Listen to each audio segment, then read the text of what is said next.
Our guest this evening is Miss Shan Byrd. How are you doing? Hey, I'm well. How are you? Doing well. It's a pleasure to have you join us. Thank you for having me. I appreciate it. Absolutely. So we had a we always have good conversations, first of all. Yeah. I remember at a few functions district-wide here in New Brunswick, we would have good conversations about topics ranging from education to social justice. And that's one of the reasons why we have you here with us this evening. So first off, I would like for you to describe, yourself, your background, and what helped you to get to where you are today. Well, thank you so much. Um, so basically one of the roles that I live in is as an educator and an activist. But who am I, right? I am the daughter of John Byrd II. I would have been Shan Byrd III, or John Byrd III, sorry. But you got Shan Byrd the first. Um, I am the daughter of Barbara Potter as well as Margaret Scott. And who am I? From my dad, I learned the importance and the richness of my culture. I learned to carry a smile. From my mom, I learned to be resourceful. I learned that it's okay to have a little glamour in life, to have a little edge. And from my stepmom, I learned the importance of education. And I learned how important it is to show up as your best self. How did I get here? I got here. Is that the question you asked me? How did I get here? Yeah, what is it that got you to where you are today? I mean, we always have a story, a journey. You can keep it short, as short as you want. It's really up to you. Okay, so I'll try to simplify my journey. Um, in a nutshell, God got me to where I am today. Um, Alerted me to be my best self, to when I see things, to speak up and out and to speak truth. Um, my children, through them, I've learned bravery. I've learned that I have to be my best self, that I have to share with them the virtues that my parents shared with me and my students. I've learned so much humility from my students, how to listen, actively listen, and how to be led, right? Um, that's how I got to where I am today. So in sharing that with us, thank you first of all. Two things that stuck out for me are when you mentioned virtues that you were taught, that you are now teaching to your children, as well as speaking truth to power, speaking truth. So we'll get into that as well. So let's start off with the virtues that you've learned, that you are now passing on to your children, as well as I'm sure your students. What are some of those virtues? I wish I could go grab this mug that a student of mine gave me. And You could uh, describe it. it's a mug that he had made. And he said something about, thank you, Miss Byrd, because you taught me to make it happen. And that's something I say a lot to myself, to my students, to my children. Make it happen. I'm really about taking action, not about talking about it, but about doing it. If I see something is wrong, then I have to do something about it. So if there's one virtue, that would be it. Moving in a spirit of excellence, doing your best, having faith, being, letting your ego, setting aside your ego, being humble, and just being patient. And yesterday when you and I were talking, listening, right? Just really listening, giving space to listen.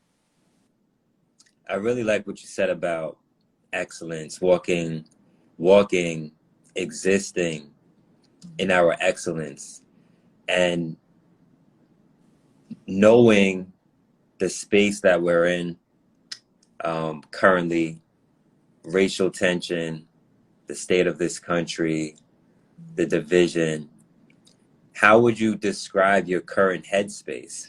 Because this essentially will help to guide us through this conversation as well. I feel it's always important to measure someone's headspace just to see where they are currently. Where I am currently, I'm always about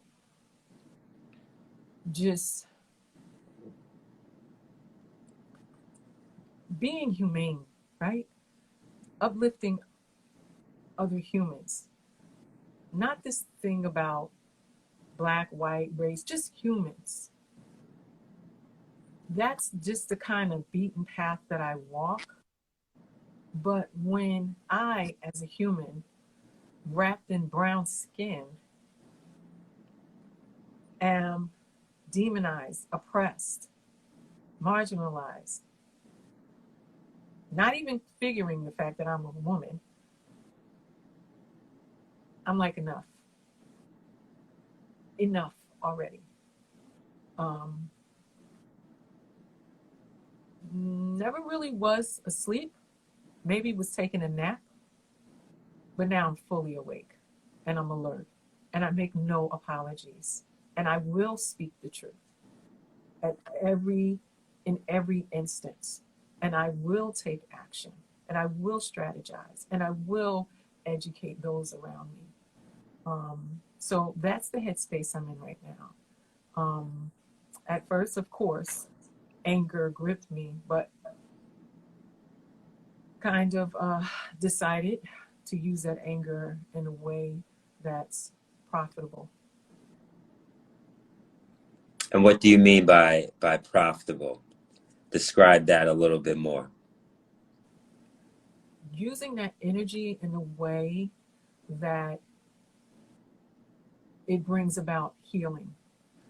I literally I was out of it for a good week because it's just thing after thing kept happening. COVID, then, Ahmaud Arbery, and then, George Floyd. And it was just like, I felt like I just kept getting beat. And I was so angry.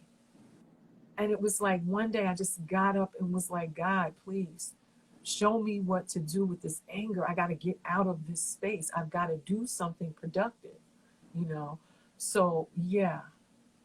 And watching little bits and pieces of the funeral today, I kept hearing them saying that one of his expressions was to get into good trouble. Yeah. Into good trouble. And then I said to myself, yeah, I can be angry and get into good trouble. Yeah, that's his catchphrase. Mm-hmm. Yeah. Good trouble. Over, yeah. Mm-hmm. So you mentioned healing, right? And I believe we all have a role. Yes, hashtag good trouble. Right? I believe that we all have a role in this movement, right? Some of us are speakers. Some of us are artists. Some of us are writers. You happen to be a healer. And I would like to know how did you step into that space as a healer, someone who seeks to heal others, especially in moments like this? Okay. R.I.P. Congressman John Lewis, absolutely. Yeah. For me, so first the healer needed healing. I needed to take that space and time to process. And it honestly was a grieving process for me. Then once I got a handle on what I was feeling and what I intended to do, I made myself available for others to just be able to speak, to just be able to share um, what they were going through, what they were processing at this time, allowing for that space. How does that look in regards to someone who needs the help, someone who needs healing, space, someone to listen? How do you gauge that? And based on your experience, how does someone come out of a space of being hurt into a space of being healthy once again? What does that process look like? That's a process, right? Yeah. And all at once. And I think it happens best in community with people that care about you, that you have a sense of belonging. Um, and it is a process and it takes time. And it's not like one person, it's not like, oh, I'm going to go to the therapist and the therapist is going to heal me. No, it's community that heals. So it is a process. I'm not sure if you were asking me for a specific example or. I mean, whatever. So I believe when we take the time to kind of, and we spoke about this yesterday, I think being mindful of what's happening around us and really analyzing the things that are going on and taking place, we start to see patterns, right? And then after a while, we become more familiar with those patterns as we go through different processes. And this enables us to explain, like, okay, so this is usually what happens. This is how people tend to feel. And when we see the light at the tunnel, these are usually the results, these kind of behaviors. So are there any things that stand out from your experience dealing with people, helping people, whether it's groups or whether it's individuals, things that really stood out for you in the past, like, wow, that's a highlight? Anything come to mind? The biggest thing that comes to mind is affirmation. All right. That who are there listening, not telling people how to think, but allowing them to think and to speak and to unfold that process. And sometimes it's not even profound what they're saying. They could be talking about something simple, right? But just listening and being there. And I also think to myself, so when I said to you that I will be unapologetic, right, about the truth, by speaking the truth outwardly and openly in a bold way, you kind of give other people permission to do so that may have been fearful of doing that. You kind of open kind of like a mass consciousness where it's like, this is okay to do. And I think that's kind of what we're seeing throughout the country. Yeah, I agree. Sean asked a question in the chat. Do you see the question that he had, Mr._Hewitt? How do you believe the community can heal itself? I see. Community has to come together and decide what is important to it. And there's not one particular leader in the community, right? It's community as a whole coming. So we're going to come together and we're going to say, what's important to us? What do we value? Is it our children? You know, is it our future, our hopes, our dreams? What are all those things? And then how do we share learning experience? What do we do? How do we come together to heal ourselves? The most important thing is community, identifying what it carries. Then after that, you enter into the realm of what are our, how are we going to move in a space of healing and build resilience? What do we? So each community really has to decide that for itself. When I say community, it doesn't have to be the large community of a city or a state, right? It could be the community of a classroom. It could be the community of a book club, of colleagues. You and I right now, we're community, and we're in community with a group of people. Yes. What are we trying to achieve here? What are our intentions? So how do you feel that we should go about identifying what we need to focus on as a community? So you know I love sitting in circle. Yeah, yeah. and that's one of the one of my tools. I've got others, but that's one of my tools. Talk about it. So so peace circles, right? Many indigenous cultures have them, peace circles, where we sit down and there's no hierarchy in this circle. So because I may have gathered everyone together and organized it, doesn't mean I'm the leader. We are sitting together as community. And the first thing I'm going to say as a community is let's decide on what our values are going to be. The next, what are our guidelines going to be? How are we going to treat each other? How are we going to respect each other when we're in this space?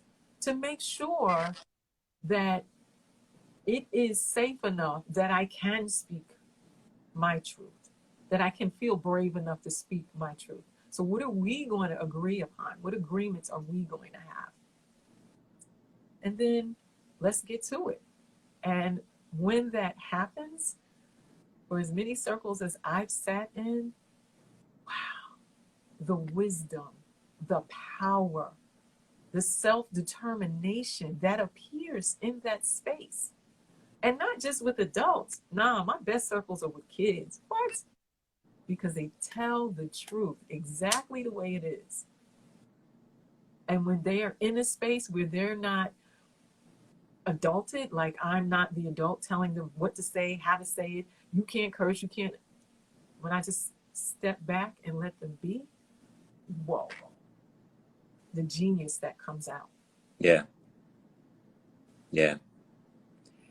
When you mention circles, I literally think of, and this is a thought that has been reoccurring. When we think of villages, right?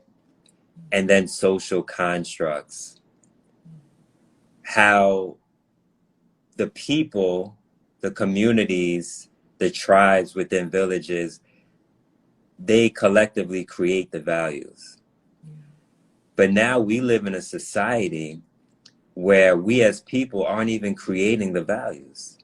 We're living accordance to a framework, a social construct that is constructed to oppress us, essentially, right? Yeah. So we're at a point now where I feel, as you mentioned, we need to be defining our own values and working as communities to live in accordance to those values so that we can hold ourselves accountable as well as one another accountable because we define the values as a community. Mm-hmm. So that's what comes to mind based on what you just said, which is a thought I'm sure I will continue to build on. And do you have any thoughts based on what I just shared? I love it, Aquarius. You know, I always love the way we are able to share. And you are absolutely right. And as you were speaking, I was just thinking to myself, well, this is what capitalism breeds. It breeds that sense of individuality, right? And that dog eat dog mentality where, you know, it's like crabs in the barrel. Yeah. And community, it doesn't even look like community. Everybody's just trying to survive. Yeah. I mean, I'll be honest with you, I don't know all of my neighbors. And pretty much we live in a cul-de-sac, right? We're Yeah. in a community. I don't know all the people that live here. There's a problem with that. Yeah. And so I like what you pointed out, that community, we have to decide what our values are and how we are going to connect with each other. I like that. And when I think about like right now, this call to defund the police, that's community's attempt to say, we're trying to get it together. We want to take ownership of ourselves. I think that's community's way of attacking that issue that you're talking about. Yeah. And you also mentioned children. I believe that we can learn a lot from children. So to dig deeper into that, what are some things you feel that we as adults can learn from children in addition to being truthful? Because you mentioned that. What are some other things we can learn from children? For me, I know it's curiosity, right? What are some other things that come to mind for you? Oh my goodness. I'm just, all the children are going through my head. And curiosity, truth, a newness to things. They're not like weighed down by old perceptions or old ways of thinking. They just have this newness. And they're not afraid. Yeah. They're not afraid to make mistakes. They're not afraid to speak what's on their mind. Not until someone tells them, no, you're not supposed to say that, right? Yeah. Yeah.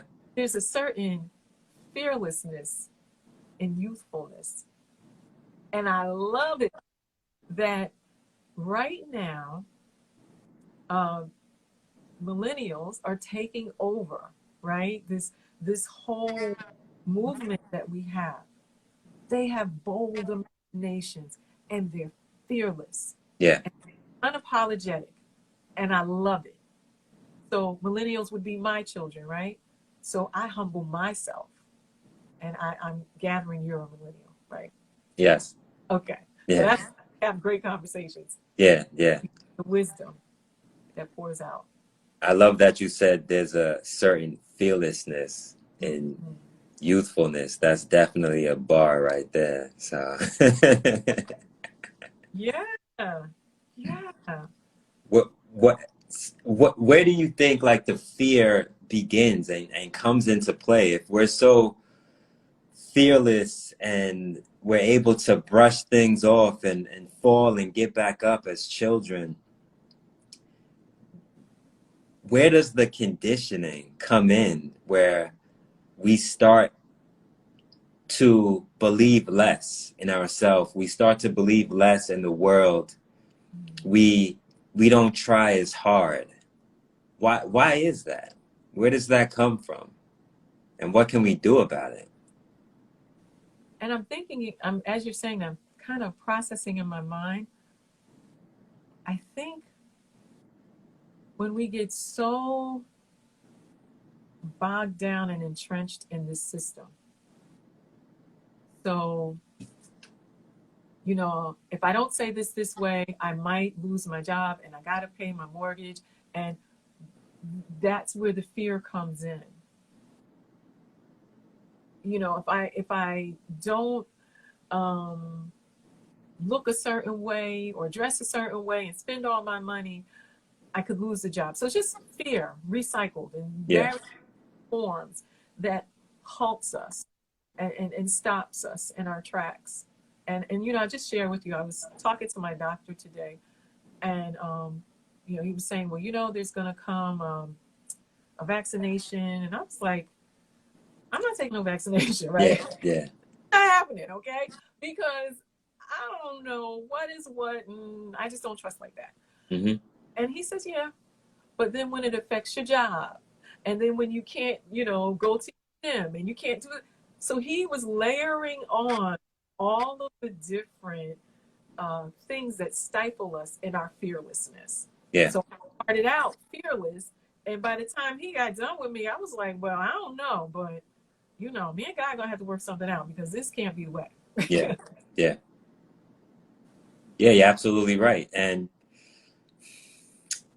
it's like, it's almost like the more attached we are, whether it's to a job, whether it's taking care of bills, the more dependent we become on the systems that surround us.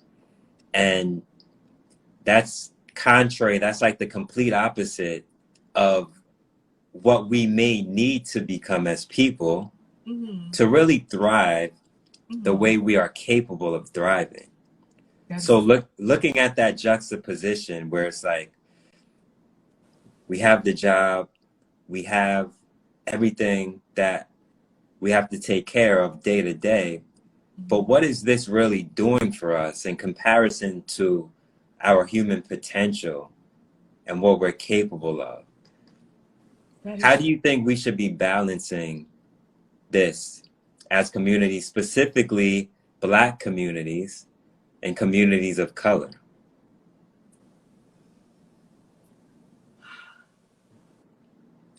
I have to think that one through. Immediately, what I think to myself, I have a friend um, who is in my generation, and he is completely independent.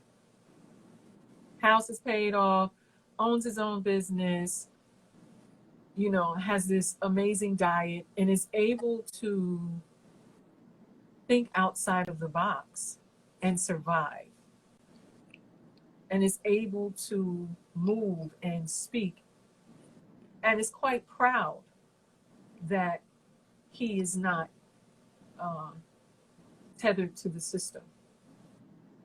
And he's the only person I can really think of in my head that early on, when we were younger, he took the stand. He took that stance that I am going to be independent. Yeah.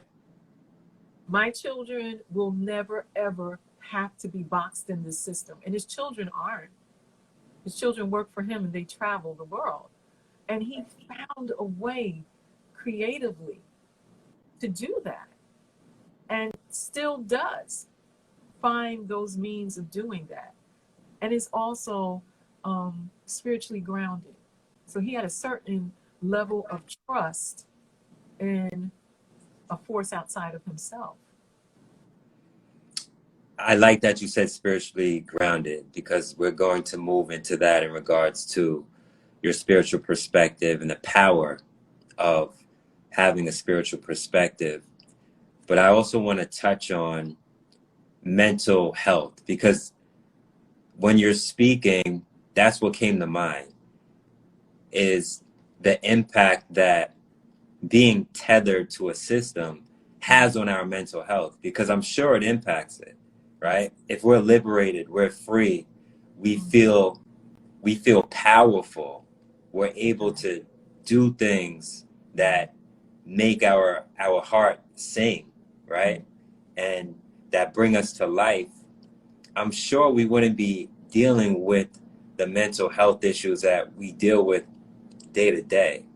So what are your thoughts on how society impacts the state of our people and mental wellness or lack thereof. So are you saying people like people of African descent, people of color? People of color, yes.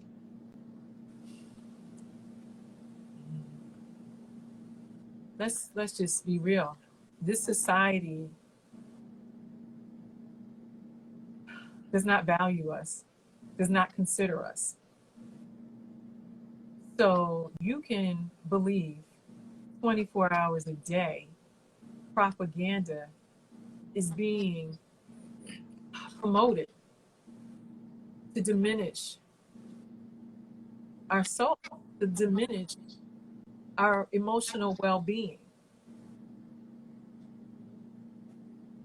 And understanding that and really being critical of the messages that you receive in its various forms. Name a form, the messages that you receive. Making a decision within yourself that, nah, that's not who I am. You will not define me as such. And doing the work. And it takes a lot of work. It's constant. But being in this country and being of color, I mean, let's just keep it real. Generational trauma, right? Just passed from one generation to another. Whether it's messages from the outside or messages from within our families or our family traditions or dynamics, a lot of that is meant to kill your soul, kill your emotions, kill your thoughts, your choices, your will. How do we stay alive? And I guess this moves us into the power of spiritual perspective. With all the obstacles and challenges that we endure day to day, how important is spiritual perspective? The power of spiritual perspective.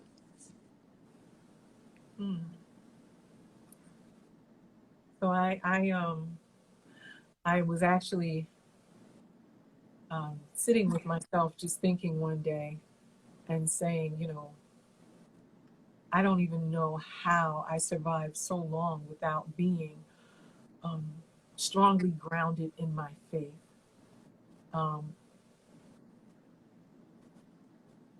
That is the source of all of my ability to survive. You asked about spiritual power. Is that what you? Yes. So, The power of spiritual perspective. So that's what keeps me grounded. Spiritual power for me, and I use the Bible as my source, right? As my nourishment. When I discovered in the first chapter of Genesis, where it states that God commanded us to be fruitful, to multiply, to replenish and subdue the earth. When I read that, it was on. Because when I hear be fruitful and multiply, to me, it's more than just having children, although that is important. Be fruitful in everything I do, everything I touch. So when I'm teaching, I'm planting seeds. Multiply love, multiply peace in all that I do. And then he tells me to subdue, to take dominion, which says to me that if you're telling me to behave in this way, that means that I have the ability to do it. Which means that, yes, while I am extremely angry about the treatment of my people, on the inside of me, I know that racism does not have authority over me, right? And I know it doesn't come from God. That hatred does not have authority over me. That there is an inner power inside of me that can speak it in total boldness and faith and command it into being, and command peace, and command love, and command protection, to walk with a sense of authority, not over people, but over situations and over myself. Got it. Got it. With this energy, with this power, with the gospel, how do you go about, or how would you say we should go about spreading the word of the gospel? Once we become familiar with the gospel, the word, and once we channel this energy, I feel a big part of community is to share and spread so that others can learn and experience. So what are your thoughts on that? How to go about sharing the word? And while you think about that, think about it, let us know. Anyone in the chat right now, feel free to drop any questions for Shan, and she'll definitely get to the questions, or anything else you want to share, definitely let us know. So, You know, I think the way you do it is you be it, right? Say that again? The way you do it is you be it. Got it.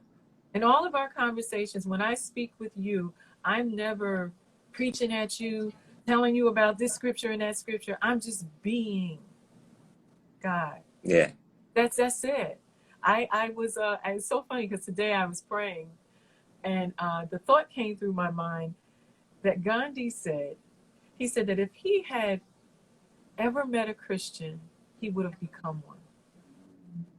I was like, wow, that's deep. So it's not about, it's about being. It's Absolutely. about living, loving, protecting, guiding, being kind, being compassionate. That's what it's about. I think that's a great way to sum up this discussion, essentially, is being kind, compassionate, caring, loving, and just being truthful, honest. Are there any last words that you would like to share? Anything that's on your mind, how people can stay in touch with you, with your work? My only last word, when I just said to you, it's about being, I thought to myself, in understanding being, we're not perfect, that we will make mistakes. And this is something I share with my students, you know, a lot. I say, like when they make a mistake, and I say, it's okay, because guess what? You're going to make more. Yeah. Right? Yeah. Yourself now, because you will. But be humble enough to say when you make a mistake, I'm sorry. And I think that's the biggest gift my dad gave to me, is that although he was this man, this big man, he still was humble enough to say, Shan, I got it wrong. Will you forgive me? Yeah. While we're being and we're trying to be excellent and to be loving and to be compassionate, there's sometimes where we just are going to miss the mark. But then when we know with conviction in our heart that we missed the mark, be humble enough to go back and apologize. That's great. That's amazing. And it's important to be comfortable with knowing, as you mentioned, when we make mistakes and when we need to own up to our actions and behavior, because I feel that's one of the best ways to grow, as well as one of the best ways to gain respect from our friends, family, community, those around us. And other people grow from that experience as well. So I definitely appreciate the conversation. Absolutely. It's been a pleasure. And if anyone in the chat has any last questions for Shan, please drop any questions.